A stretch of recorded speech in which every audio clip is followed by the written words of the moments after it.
completed recently with the help of a lot of very nice local contractors, Jackson, Hunt's Timber, and numbers of others. We've got it now completed. We can now move on with the restoration of the train engine itself, which we're doing.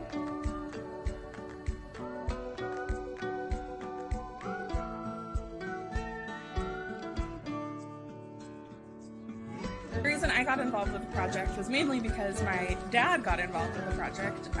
We have always been a railroading family, mainly because of him and his interest and work on historic locomotives. Growing up, it was always something that Dad did that we kind of rolled our eyes at.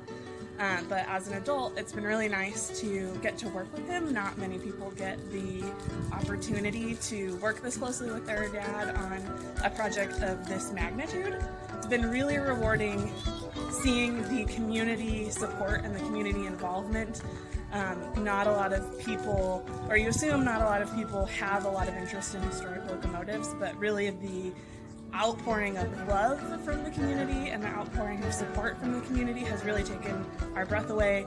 And just hearing people support as they're walking by, visiting us when we're out here on work days, or on our Facebook pages, or just even in town has really been a very pleasant surprise.